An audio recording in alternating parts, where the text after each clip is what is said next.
Hey, it's me, Widow, and today, no. I'm sorry, but I am getting sick and tired of this normal chibi that I've been doing for a while now, and honestly, I think I need a change. Just give me 1 second. Whew, this is so much better. Yep, I decided to finally change the chibi because honestly, the old one was kind of ugly. If I'm being so for real, like, but yeah, I really love this one. It looks a lot better in my opinion. So yeah, I'm so glad I can finally get rid of that old ugly one, and yeah, it just feels so good. But anyway, I'm getting off topic. The whole point of this video is so I can just give you some advice and stuff on how you can make some really good art by just only in paint. For example, I can show you how you can make this. Yep, I did that all in paint. Anyway, let's get started with the tips and stuff. Okay, so for me, tip number 1 is to first color or just kind of work on your background before you actually want to get into the foreground of your like character or stuff like that.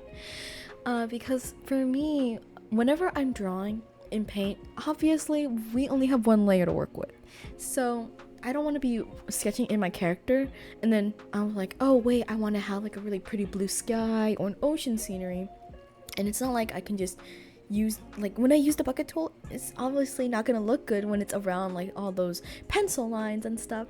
So yeah, I would definitely recommend working on your background first.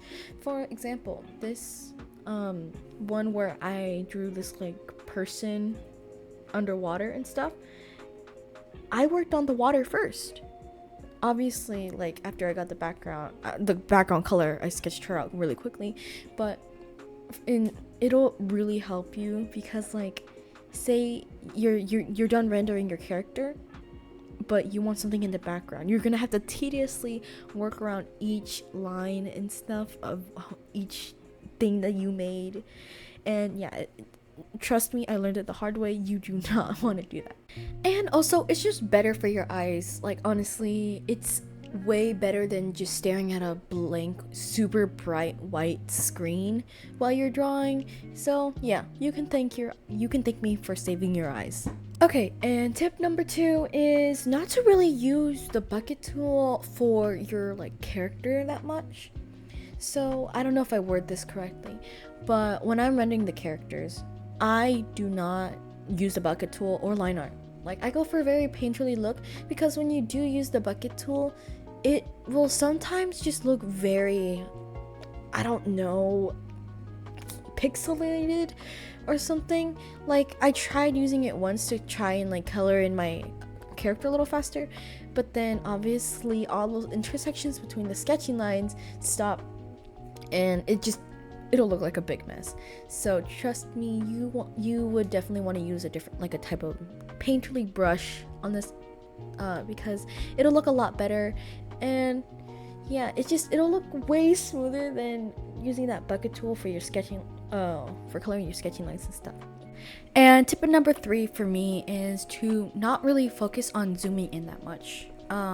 One, because since most likely your resolution will be pretty low depending if you change the canvas size and stuff, and obviously how kind of bad these brushes are. But just in general, you know, like if you zoom in on here, you might get caught up into the itty bitty details that we don't really want to, like, you may not even have to worry about in the full picture. So yeah, just try not to zoom in as much, because who cares? You're painting in paint. It's not like they're gonna really judge you. If you make something good, everyone's gonna be impressed. Like, you made something good in paint. Why would someone judge you like, oh, you forgot to add a highlight or something? Like, yeah, just don't add too much pressure to yourself in here. And honestly, that can go for anything. But yeah, don't focus too much on details and mostly on the big shapes. I mean, that's what makes the entire piece. Okay, and tip number 4 is to use these amazing brushes that can be so good for blending and stuff.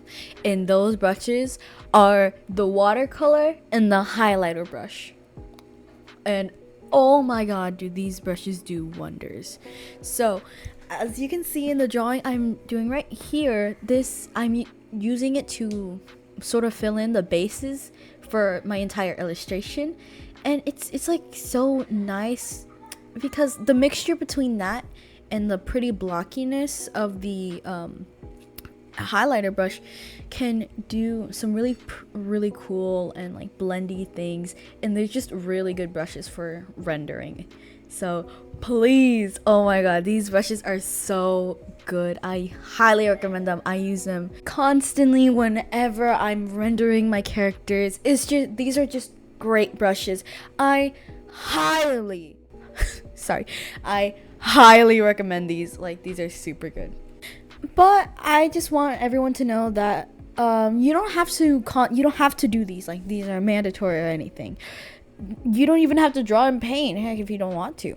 But just keep in mind, these are just some tips that I find useful. So yeah, this might not work for you, but it works for me, and if it does work for you, I'm glad that this helped. But yeah, that is it for today. I hope you enjoyed these tips that you can use if you ever find yourself wanting to draw in paint. But yeah, like I said, these tips might not work for everyone, but they're just something that worked for me, and I just wanted to share with you. Also, thank you for 500 subscribers. I didn't know this happened, especially since I almost never post. But yeah, thank you so much for watching, and I hope you guys like the new chibi because I like it a lot better. Anyway, thank you so much for watching, and I'll see you in the next one. Bye.